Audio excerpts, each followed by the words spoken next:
público, por qué, como tratar de marcar por qué es relevante el tema, ¿no? Después voy a dar una breve revisión del marco normativo, es decir, pues básicamente la legislación en México, qué dice, qué permite, qué fomenta, ¿no? Luego vamos a hablar de experiencias e intervenciones en México y algunas intervenciones internacionales, con vistas a generar nosotros una propuesta, ¿no? de realizar una intervención que sea sujeta de evaluación, porque al final el último fin de nuestro laboratorio es crear evidencia que sirva a los tomadores de decisiones para la creación de política pública en materia de educación para adultos. Bueno, primero les quería mostrar un breve panorama, ¿no? Sobre todo centrado en la región, América Latina. Es un poco difícil conseguir datos homogéneos, ¿no? Para toda la región, porque pues, cada quien tiene oficinas de estadística distintas y todo eso, ¿no? Seguramente también ustedes ya en sus investigaciones se están topando con ese tipo de cosas, ¿no? Me concentré para que esté un poco más homologado en organismos internacionales, ¿no? En este caso CEPAL y UNESCO. Y bueno, aquí les presento algunos datos, ¿no? Tenemos en materia de recaudación, la mayor parte de los países latinoamericanos está recaudando menos del 16%, ¿no? La mayor parte está más bien por ahí del 10%, siendo que otros países como Estados Unidos están alrededor del 25%, ¿no? Y si nos vamos a países europeos andan en 35%, algunos países como Francia están incluso en 45%, ¿no? ¿Eso de qué es sintomático? Pues de que tenemos un gobierno débil, ¿no? Con baja capacidad de tomar recursos de la economía, ¿no? Y también nos habla de que la economía y la base tributaria es muy pequeña, y eso es un síntoma como de informalidad, ¿no? Y eso perjudica a todos, o sea, perjudica al Estado porque no se hace de recursos para poder hacer política pública, obras públicas, ¿no?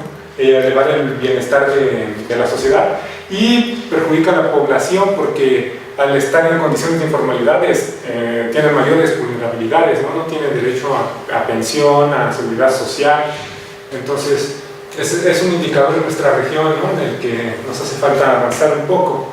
Después tenemos que todavía existen muchos países que viven con menos de $2 al día, ¿no? Tenemos aquí varios países que andan por el 5% de su población o incluso menos, que están en esta condición, ¿no? O sea, $2 al día viene siendo alrededor de 40 pesos, menos de 40 pesos. Y básicamente es muy difícil cubrir todas las necesidades de una persona con ese salario, ¿no? Porque van desde alimentación, vivienda, vestimenta, salud, ¿no? Entonces tenemos una población todavía muy vulnerable, ¿no? Que tiene ingresos muy bajos. Y también podemos ver que el índice, todo esto se refleja aparte pues, en el índice de confianza en la democracia, ¿no? O sea, como nuestros gobiernos no están dando los resultados que esperaríamos para elevar sostenidamente el nivel de vida en la región, pues la gente desconfía un poco de la democracia, ¿no? Entonces tenemos que la mayor parte de los países, de acuerdo con estos datos, pues menos del 70% solamente creen en la democracia, ¿no? O sea, esos pueden ser niveles un poco bajos. Y estos me parecen optimistas porque he visto algunos que dicen que es incluso menor, ¿no? Chile, la mitad. Pues estos son datos tomados de CEPAL.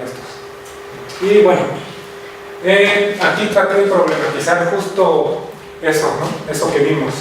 Un árbol de problemas. Un árbol de problemas se utiliza en la metodología de marco lógico para estudiar un problema público y ver su causalidad, ¿no?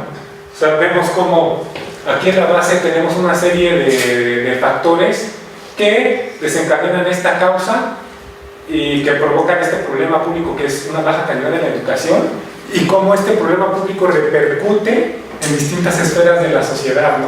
Que nos llevan a tener como fin pues un bajo desarrollo económico y social, ¿no? Aquí los centré en estos tres problemas mismos que ya les platiqué, ¿no? Que son que al tener una baja calidad en la educación, pues las personas no están lo suficientemente preparadas como para poder aspirar a tener un buen salario, ¿no? Entre menos cualificaciones tenga una persona, es más fácil reemplazarla hablando en términos de mercado de trabajo, ¿no? Entonces eso presiona la baja de los salarios, ¿no? Por otro lado, también está la productividad, ¿no? Que afecta a las empresas. Al tener personas con, bueno, una baja calidad en la educación, es más difícil contratar cuadros especializados y dificulta mucho el desarrollo de las industrias, de las empresas, ¿no? Y eso provoca baja productividad que genera poco valor a la economía en su conjunto y perjudica a todo el mundo, ¿no? O sea, también a la población, porque si una empresa no genera beneficios, difícilmente puede pagar salarios muy bajos, ¿no? Salarios aceptables. Y por el otro lado, justo lo que decíamos, ¿no? Al no tener una ciudadanía bien informada, que conozca sus derechos y sus obligaciones, pues se debilita la democracia al final, ¿no? Muchas veces no conocemos nuestros derechos y no sabemos qué es lo que podemos exigir y qué no, ¿no? Y entonces eso también favorece pues, ciertas circunstancias como abusos de autoridad, vacíos de autoridad, ¿no? Entonces, aquí traté de problematizar cómo es que una baja calidad de educación puede afectar a todas estas esferas. Y puede afectar incluso más, ¿no? O sea, uno podría hacer, nunca acabaríamos, ¿no? Podemos hacer un ejercicio muy amplio de todas las esferas que puede abarcar este problema público. Y además, también hay que decir que todos los problemas públicos están entrelazados, ¿no? Y se retroalimentan, se refuerzan. Entonces, esto sirve mucho para crear estrategias de política pública, porque se busca atender, por ejemplo, si quisiéramos atender este problema de bajo nivel de desarrollo económico y social, pues hay muchas formas de atacarlo, ¿no? O sea, podemos crear fomento a la industria, ¿no? O sea, mayor educación cívica para fortalecer la ciudadanía. Y nosotros nos estamos centrando, pues, principalmente como manera de combatir este problema en la educación, ¿no? Y concretamente nuestra intervención, pues, tiene que ver con el involucramiento de los padres en el proceso educativo. Lo estamos dividiendo en estos tres problemas, ¿no? Que es uno, como no se involucran los padres, no exigen a los centros educativos y a los docentes que tengan una buena calidad. Entonces, por eso puede ser uno de los factores que causan baja calidad educativa, que está relacionado con la intervención de los padres y madres como agentes, ¿no? Y tampoco contribuyen al gasto educativo. Entonces muchas veces el gasto en las escuelas no se relaciona muy bien con la verdadera problemática que tiene la comunidad, y muchas veces es planeado el gasto, ¿no? En oficinas centrales y a veces no responde siempre a las verdaderas necesidades que tiene la escuela. Y también la currícula, ¿no? Que bueno, en el caso de nuestro país y de muchos de nuestra región, pues se generan de forma centralizada y se bajan a los distintos niveles. En México, pues a partir de lo de la reforma educativa, hay un espacio para tratar de incorporar elementos que funcionen para el desarrollo local, ¿no? Pero justo ese es el tema, ¿no? Que no intentamos encontrar una forma en que los padres puedan participar en todo ese proceso, porque creemos que pueden fortalecer, ¿no? esas tres ramas. Alguna puede ser un poco más polémica, como la de no se trata de darle marcaje personal a los docentes, ¿no? O sea, no es de que los padres se conviertan en policías porque es mucho la queja de los docentes, ¿no? Que dicen la reforma educativa justo va para allá, ¿no? Que están como responsabilizando a los docentes de todo eso. No, más bien nuestra idea es, y lo que sugiere también la literatura, es verlo como un todo, ¿no? Al sistema escolar con todos sus agentes, ¿no? No es que uno sea culpable, otro no se trata de eso, sino ver cómo entre todos pueden sumar fuerzas, ¿no? Para generar este desarrollo educativo. Después, hablando ya de los padres como agentes, aquí dividimos la problemática en tres aspectos, ¿no? Primero, que los padres desconocemos nuestro papel como agentes educativos, ¿no? Muchas veces tenemos la creencia de que pues, es mandar al hijo a la escuela, ¿no? Si acaso de vez en cuando revisar sus tareas o ayudarle, y nos vemos como ajenos a ese proceso, ¿no? Pensamos que el niño aprende en la escuela. Después, asumiendo incluso que sí somos agentes del proceso educativo, desconocemos cómo hacerlo, ¿no? O sea, no tenemos métodos pedagógicos, no sabemos realmente si las intervenciones que estamos haciendo en casa están ayudando o no a nuestros hijos, ¿no? Y el último punto, pues es que incluso si nos reconociéramos como agentes educativos, si supiéramos cómo involucrarnos en la educación de nuestros hijos, desafortunadamente muchas veces no existe el tiempo para hacerlo, ¿no? O sea, en muchos hogares ya o son monoparentales o ambos padres trabajan, tienen realmente muy poco tiempo para dedicar a la educación de sus hijos, ¿no? Entonces, debemos pensar las intervenciones tomando en cuenta esta problemática, ¿no? O sea, deben ser lo más económicas en cuestiones de tiempo, lo mejor dirigida con técnicas pedagógicas y lo que demuestra la evidencia que es más costo efectivo para que sea más, para que tenga un mayor impacto en la educación. Después, aquí hablo un poco sobre la población objetivo de este tipo de intervenciones. Este mapa está mostrando la distribución de los hogares en México que tienen hijos en edad escolar y que además asisten a la escuela, ¿no? Entonces, tenemos que en México existen 11.2 millones de hogares que tienen algún niño en edad escolar, y de esos pues prácticamente la mayoría, es el 99.2%, están estudiando, ¿no? O sea, ya prácticamente el rezago educativo es muy bajo en nuestro país, ¿no? Es bajito nada más, 0.8%. Y entonces este mapa pues obviamente muestra en donde hay mayor concentración demográfica, pues lógicamente hay más hogares con niños en edad escolar, ¿no? Y obviamente se concentra en el centro, ¿no? En el centro y un poco en el sur, en el centro-sur del país, ¿no? Y después, si quisiéramos focalizar aún más la intervención, pues podríamos irnos dentro de estos estados donde concentran la mayor parte de hogares a los más pobres, ¿no? Este es un mapa de Coneval que muestra la distribución de los municipios con mayor nivel de pobreza, ¿no? Por ejemplo, aquí Michoacán no tiene tanta población, pero el Estado de México está muy pegado, sí. Y justo en esta parte, ¿no?, que está muy pegada a Michoacán, hay altos índices de pobreza, ¿no? Entonces, podríamos, como obviamente con la capacidad operativa, pues tenemos que ser estratégicos, entonces debemos pensar en un programa, en una intervención que pueda alcanzar el mayor número de personas para tratar de tener un número de evidencia. Claro que, bueno, aquí podríamos hacer un paréntesis para decir que hablar sobre lo de la validez, ¿no?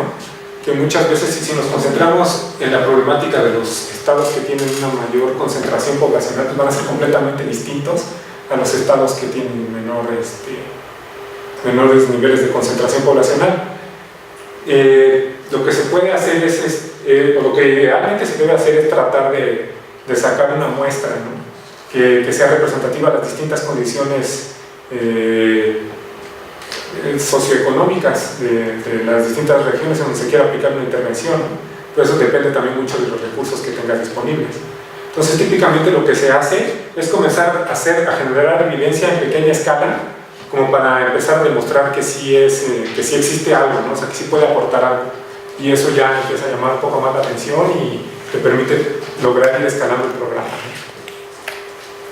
Luego, aquí les voy a hablar un poco sobre el marco normativo, que es qué dice la legislación con respecto a la intervención de padres y madres en el proceso educativo. ¿Por qué? Porque nos dice mucho también sobre qué es lo que se puede hacer como intervención, ¿no? ¿Qué es lo que ya hace el Estado y qué es lo que se puede hacer dentro del marco normativo vigente? Básicamente, la legislación, si la tratamos de resumir un poco, diría que reconoce a los padres como agentes del proceso educativo, ¿no? O sea, la legislación reconoce que sí son parte de este proceso, ¿no? Después, reconoce que estos padres tienen derecho a recibir orientación sobre la educación de sus hijos. O sea, que tienen derecho a recibir las distintas técnicas pedagógicas que les puedan ser útiles para reforzar los aprendizajes que se dan en la escuela. Y también que los padres tienen derecho a recibir información del sistema educativo para tomar las mejores decisiones sobre a qué escuela deben ir sus hijos, ¿no? Por eso este marco normativo asume que le da un papel muy importante a la información, ¿no? Por eso se trata de construir este sistema de evaluación independiente y todo, que genere información hacia la sociedad, tanto a nivel de las escuelas como hacia los padres de familia. tratando de llevar la educación hacia la calidad, ¿no? Después, bueno, aquí ¿está en la Ley General de Educación? sí, justo aquí están todos los artículos. Ahí están, para no hacerles el cuento largo, les voy a decir que en la Constitución Política, en el artículo 3º, que es el de la educación, nos dice que pues, el Ejecutivo es quien determina los planes, ¿no?, de educación, pero debe tomar en cuenta la participación de todos los agentes y menciona explícitamente a los padres de familia. Después, el artículo 3º pues, es el que da el marco, ¿no?, para el marco general de legislación para la educación, y quien lo especifica más, o sea, quien lo lleva, quien aprovecha ese marco, es la Ley General de Educación, ¿no? Es el que desarrolla todo lo que dice el artículo 3º y lo va pormenorizando. Entonces aquí en la Ley General de Educación, el segundo artículo en el párrafo 1, es este de acá, nos dice que el sistema educativo debe asegurar la participación de todos los agentes, ¿no?, incluyendo dentro de estos agentes a los padres de familia, docentes, directores, ¿no? Y después el artículo 10º, párrafo 1, bueno, párrafo primero, nos dice que, bueno, define esto, ¿qué es el sistema educativo?, ¿no? O sea, el otro dice que debe asegurar la participación de todos los agentes, y en este otro artículo define qué es ese sistema y incluye a los padres explícitamente, ¿no?, como parte de él. Después el artículo 28, la fracción novena, nos dice, no, la fracción tercera, perdón, nos dice que se debe fortalecer la autonomía de gestión, ¿no?, de las escuelas, y esto garantiza la participación de los padres de familia. Aquí bueno, dice la ley que siempre es bajo el liderazgo del director, ¿no? Y eso también es importante porque la evidencia que se ha generado demuestra que las escuelas que tienen directores con mayor liderazgo suelen ser más eficaces, ¿no?, que las otras. Entonces sí, la legislación dice que es bajo la tutela del director, ¿no?, esta organización de los padres de familia. Y aparte de eso también hay algunas organizaciones de padres de familia. Hay un par de organizaciones a nivel nacional, la Asociación de Padres de Familia, por ejemplo. Y el artículo 28 en su fracción 9 dice que el Estado debe aprovechar la capacidad instalada que ya está en las escuelas, y ahí especifica que siempre en horario laboral. Debe también crear recursos de formación, ya sea de técnicas pedagógicas o incluso con consejos de crianza para los padres, ¿no?, que son las famosas escuelas para padres. Entonces dice que las escuelas deben de fomentar este aprendizaje de los padres, ¿no?, de cómo intervenir en la educación de sus hijos. Después en el artículo 40 también dice que los padres, esto está muy relacionado con el artículo anterior, dice que los padres tienen derecho a recibir orientación sobre la educación de sus hijos. Y finalmente en el artículo 65 se establecen una serie de derechos, ¿no?, de los que son sujetos los padres, y dentro de esos derechos pueden formar organizaciones de padres, tienen derecho a conocer las capacidades de los docentes que están enseñando a sus hijos, y tienen derecho también a los criterios y a los resultados de evaluación, ¿no?, tanto las evaluaciones curriculares como las pruebas estandarizadas. Tienen derecho a conocer el desempeño tanto de la escuela como de sus hijos. Y también establece este artículo que los padres tienen derecho a participar en las planeaciones presupuestales, tanto en gastos de infraestructura como de compra de materiales pedagógicos y todo eso. Eso sí es lo que establece el marco normativo. Después, en cuanto a intervenciones, realmente hay muy pocas intervenciones estatales que traten de incluir a los padres, ¿no? Yo encontré en el programa de reforma educativa el programa de escuelas de calidad, ¿no?, que antes era un programa solo, ahora es un componente de y ahí dentro de sus reglas de operación sí dice que los padres deben participar, ¿no?, en el desarrollo del presupuesto, ¿no?, igual justo lo que decíamos para infraestructura, en material educativo y también pueden participar en el desarrollo de la planeación curricular. Sobre todo la intención ahí es incorporar las necesidades de la región, ¿no?, en este espacio que deja la legislación para que se enriquezca la currícula. Entonces, idealmente este programa está muy en tono con lo que dice la ley, que bajo el liderazgo de los directores, todos los agentes educativos, incluyendo los padres de familia, deben participar en estos rubros. Pero realmente no es como una parte muy central de la ley, ¿no?, digo, de las reglas de operación de ese programa.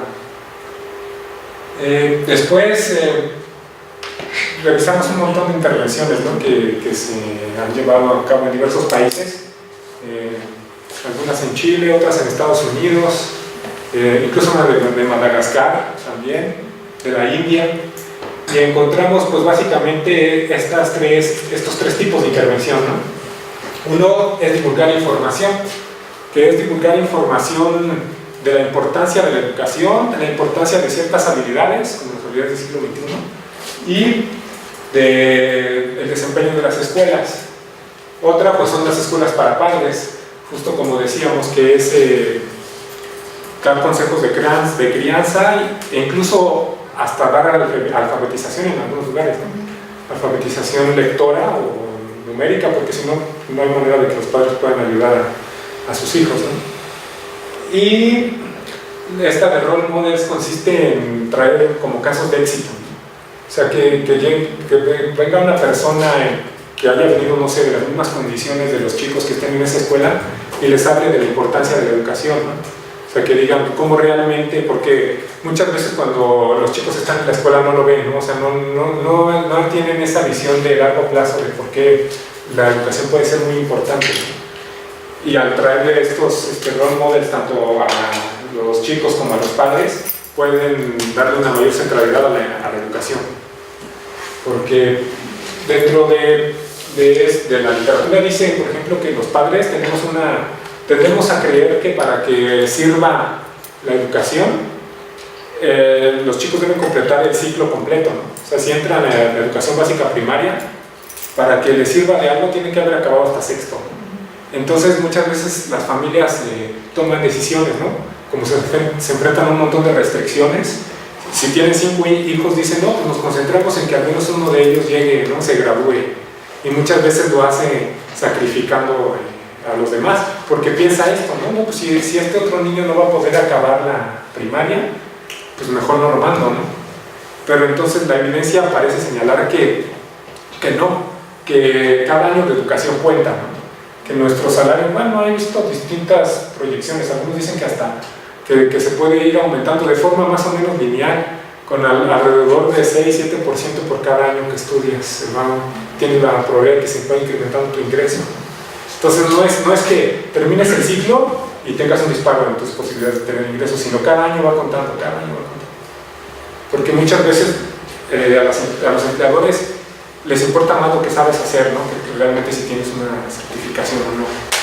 Entonces por eso es importante dar ese tipo de información a los padres para hacerlos conscientes de que sí tienen que mandar a sus hijos a la escuela, aunque piensen que no van a poder terminar todo el ciclo, ¿no?, todo el grado escolar. Después, sí, aquí pues los tipos de información, ¿no?, que es sobre el desempeño de las escuelas y de sus hijos incluso, porque muchas veces los padres no conocemos cómo van nuestros hijos en la escuela hasta que ya es demasiado tarde. La importancia de la educación y la calidad de la educación en la escuela, consejos sobre pedagogía y consejos también para el ingreso a siguientes niveles. Los indicadores que más se utilizan en las distintas evaluaciones que consultamos son el desempeño, que es tanto en pruebas estandarizadas como desempeño curricular, o también en las pruebas de ingreso a los siguientes niveles, ¿no?, como el nivel profesional o a nivel superior. El número de años cursados también es otro indicador para medir la eficacia de las intervenciones. La calidad de la educación, o sea que no solamente se completen los años lectivos, sino que los aprendizajes sean válidos. El comportamiento de los estudiantes, que también parece estar relacionado con la información y la intervención de los padres, parecen comportarse mejor los chicos. Aquí también es muy importante lo que dice la evidencia, porque parece que este indicador tiene un efecto de contagio muy amplio. Al parecer, si no necesitan participar todos los padres de una escuela en estos talleres para padres, en estos consejos de crianza, para que haya mejoras significativas en todos los alumnos. Al parecer, los padres se transmiten la información entre ellos, o al mejorar el comportamiento de uno de sus hijos, mejora el de los demás, también se reducen los factores de distracción. Entonces, esta es otra cosa muy importante de estas intervenciones, que tienen un efecto de contagio muy importante. Y la otra es la asistencia escolar. Bueno, aquí les puse distintas intervenciones que analizamos y las fui clasificando, ¿no?, en el tipo de intervención que es y qué era lo que buscaban contribuir, ¿no? Por ejemplo, para mejorar el desempeño y la asistencia escolar, venía desde divulgar información, ¿no?, que era proveer de información a los padres sobre cómo van sus hijos. Vi algunas intervenciones en donde mandaban mensajes, ¿no?, mensajes de texto automatizados. Entonces los maestros pasan lista en el salón y al final pues se entregan esas listas, y estas listas generan un reporte que es enviado a cada uno de los hijos, ¿no?, para decir si asistieron ese día, ¿vale? De los padres, sí, perdón. Y así les dicen si asistieron ese día a la escuela, si están teniendo algún problema en alguna materia, y es pues básicamente en tiempo real, ¿no? Este programa puede parecer un poco costoso, pero pues actualmente con los sistemas informáticos estos reportes se generan de forma automática. Andaba alrededor como de $6 por estudiante el costo de estos programas. Y se descubrió que sí, que si los padres notan o sea, día a día se dan cuenta que sus hijos están yendo o no a la escuela, y alcanzan a tomar medidas correctivas antes de que pues, ya los chicos sean reprobados. ¿Sí? Solo una duda, ¿estás hablando de toda la educación obligatoria o solo como estoy concentrado en la inicial, educación básica? hasta secundaria, ¿no? Ajá, sobre todo en primaria, pero sí también. Sobre todo en primaria. Es que también depende de cada país, ¿no? Hay países. Ajá, sí, porque esta menciona, Sí. por ejemplo, si las estaban monitoreando en secundaria, o sea, Sí. qué lógicas se han generado a partir de eso, como que Sí. ya no me puedo saltar clases porque le van a decir a mis papás, o en preescolar, a lo mejor en México se está haciendo algo. Sí.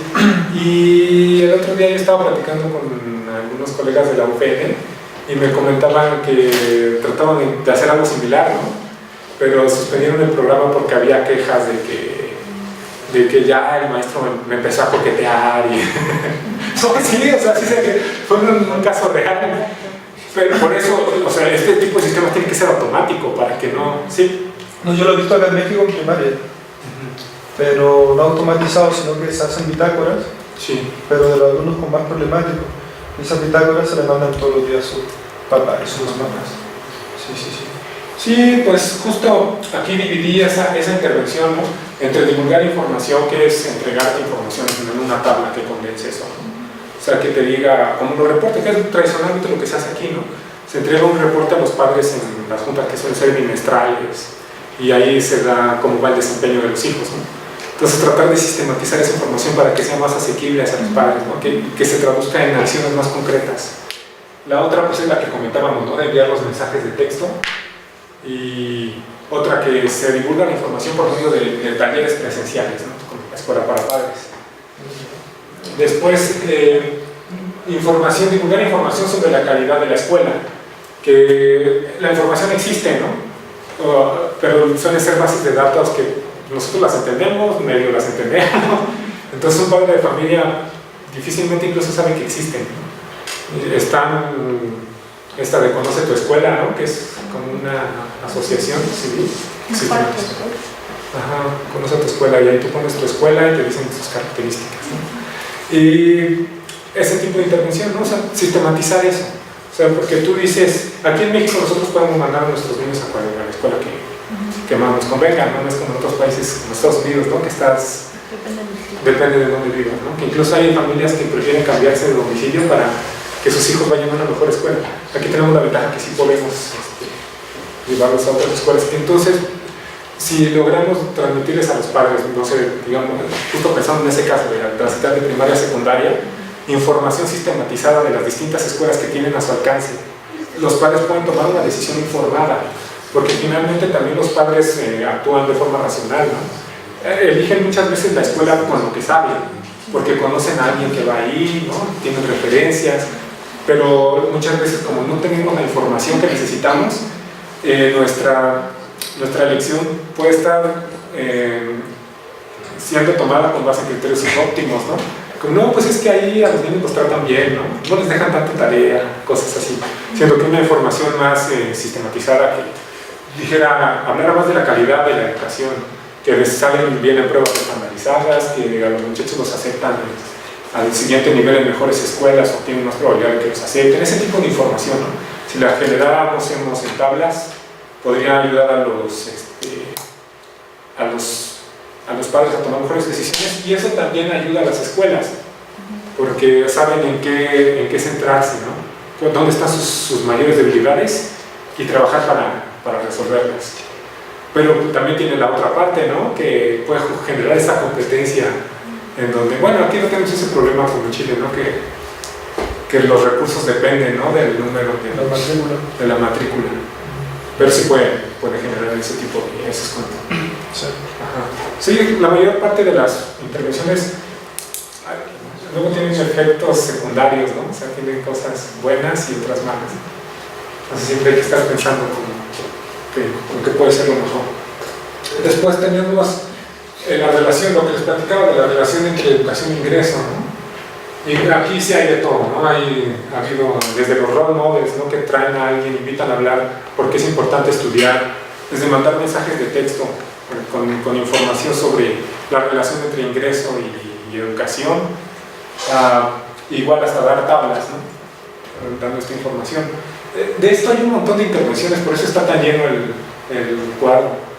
Hay una gran cantidad, ¿por qué? Porque son muy baratas, ¿no? O sea, tú agarras, bueno, hacer la intervención es barato, seguir y evaluarla ya no es tanto, porque tienes que seguir a los muchachos durante toda su trayectoria, ¿no? Pero justo por eso, porque hacerlo es muy barato, hay muchas intervenciones, ¿no? Porque ¿qué haces? Llegas y le dices a los padres, no, pues mira, o sea, cada año que tu hijo estudie cuenta, ¿no?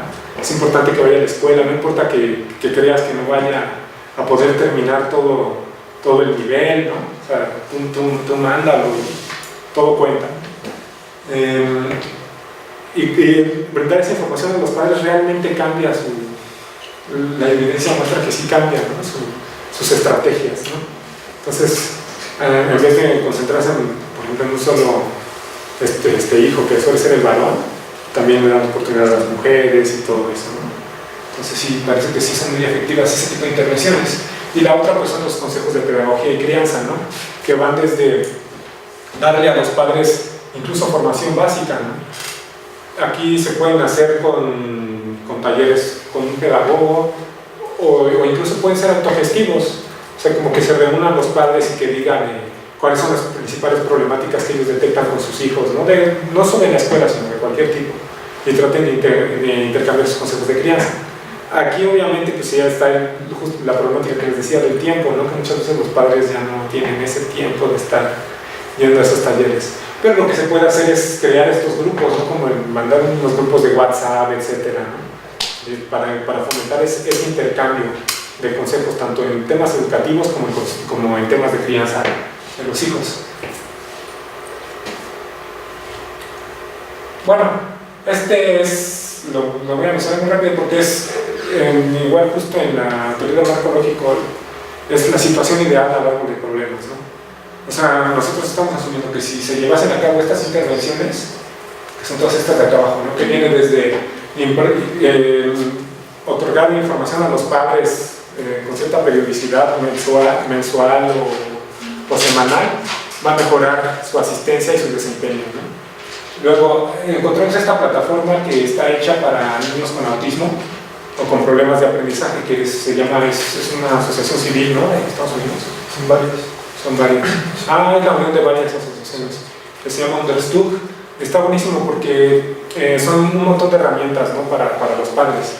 desde generación de reportes hasta un montón de consejos y soporte de comunidades en línea. Entonces pensábamos que sería buenísimo generar algo parecido en México, ¿no?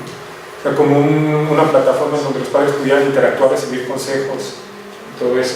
No necesariamente tienen que tener problemas de aprendizaje, ¿no? O sea, creemos que pueden ser incluso antes de llegar a esos problemas, ¿no? O sea, ese tipo de consejos se pueden seguir.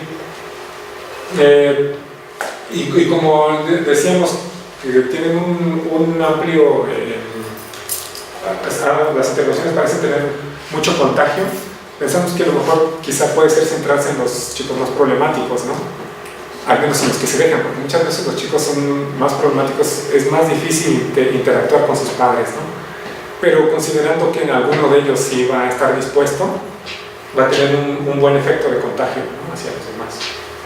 Después estábamos pensando pues hablando sobre sobre cómo los padres se involucran en el proceso de planeación curricular. Ahí tenemos una discusión, ¿no?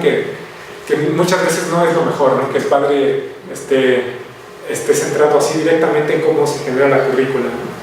Pero puede hacerlo de forma indirecta, ¿no? Sí, ahí, bueno, en paréntesis, lo que pasa es que del mundo educativo hemos detectado que hay algunas críticas sobre como que se involucran mucho los padres en el trabajo de los docentes y no los dejan trabajar, pero claro, es un tipo de involucramiento que nosotros consideramos negativo, ¿no?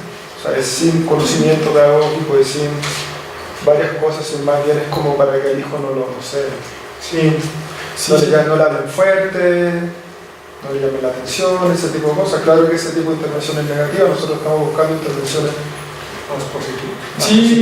Sí, estamos pensando que quizá sea un nivel abajo, ¿no? O sea, no que participen directamente en la generación de esta planeación curricular, pero sí se puede sentar a los padres como para conocer las preocupaciones sobre esa comunidad, ¿no? Sobre la comunidad escolar y la comunidad en general, como saber qué tipo de problemáticas existen, y ya a un nivel posterior los docentes y el director ya podrían trabajar en esa planeación curricular, ¿no? Con estos puntos de vista tomados de esos padres de familia, o sea, que no sea directamente su participación. Luego, la de involucrar a los padres en el seguimiento del desempeño docente, esa a mí no me gusta mucho porque como que ya tuvimos mucho, ¿no? Está criminalizando a los docentes y habríamos que meterle coco, ¿no? Para que no sea así, que no sean policía y, ¿no? Hasta hay que pensar un poquito más. Luego, mostrar la importancia de las habilidades del siglo XXI, porque muchas veces los padres no las concientizamos, ¿no? Por ejemplo, yo he observado que muchas veces para los padres que un niño esté en la computadora todo el día es malísimo, ¿no? Es así como que está haciendo, ¿no? Se imaginan de todo. En cambio, sentarlo a ver la televisión todo el día puede ser un poco malo, pero no es tan malo, ¿no? Entonces, a lo mejor hay que adiestrarnos un poco sobre descubrir que no es necesariamente malo, ¿no? Estar en la computadora todo el día. No es necesariamente.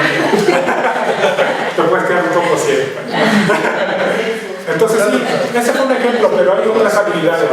Por ejemplo, en las escuelas, o sea, el niño debe estar sentadito, calladito y poniendo atención.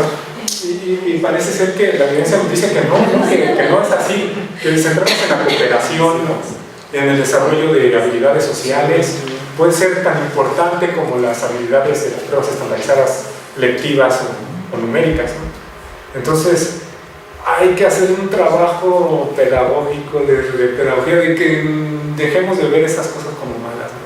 Porque la evidencia parece decirnos que no, que te pueden contribuir tanto a tu éxito de desarrollo tanto personal como profesional, tener una buena charla con amigos como saber cálculo, ¿no? Entonces, ambas cosas suman, ¿no? No es que una sea mejor que la otra, pero sí hay que tratar de incorporarla a nuestra cultura, ¿no? Y por eso pensamos que es importante este punto. Y después la otra que ya les comentaba, ¿no? Mostrar algo bien sencillo, decir la relación entre ingreso y educación, ¿no? Que es algo que se puede hacer más o menos fácil y la evidencia demuestra que tiene un gran aporte, ¿no? Y aquí, bueno, para el diseño de la intervención, pues es básicamente lo mismo que ya les comenté en este árbol, ¿no? Bueno, ya decimos, ¿no? Cómo estas intervenciones van a contribuir para ir mejorando la calidad de la educación, ¿no? O sea, al estar más al pendiente de sus hijos, pues se va a fortalecer el interés por el desempeño escolar académico y se va a retroalimentar, ¿no?, el sistema, y eso va a ir desencadenando un círculo virtuoso que mejore la calidad de la educación, ¿no? Igual aquí, que los padres se involucren más en la comunidad escolar para que el gasto educativo sea más centrado en la comunidad, ¿no?, y eso provoque que sea más eficaz, por lo tanto, ¿no? Y aquí, pues, justo como decíamos, fortalecer el desarrollo de habilidades del siglo XXI para que la educación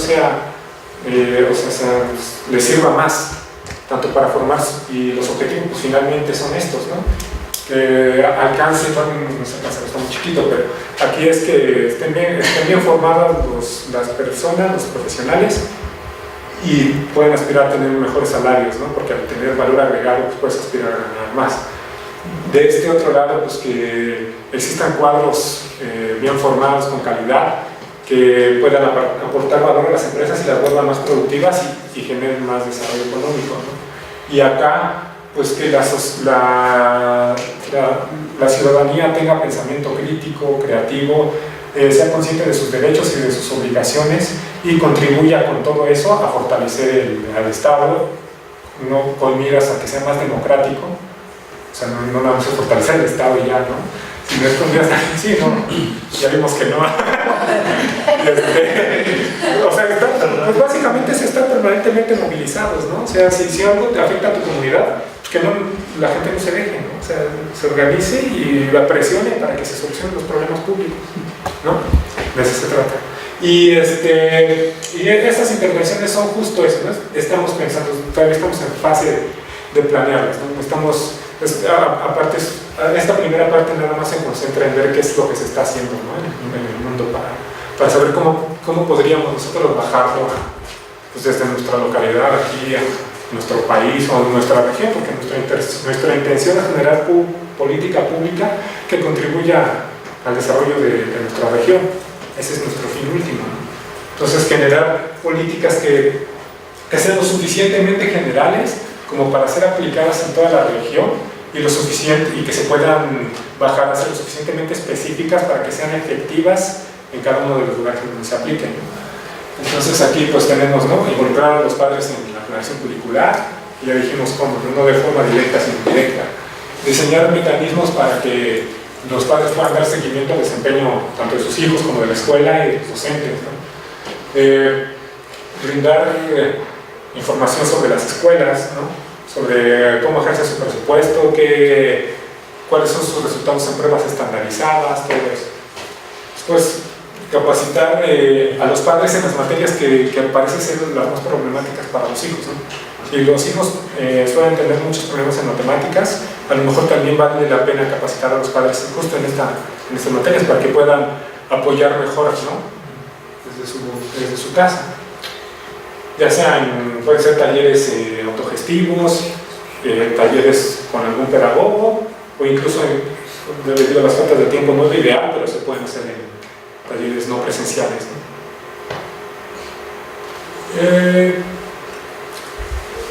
Y bueno, aquí continúo un poco con la misma descripción de las intervenciones, ¿no? Es lo de dar talleres y charlas sobre cómo involucrarse mejor.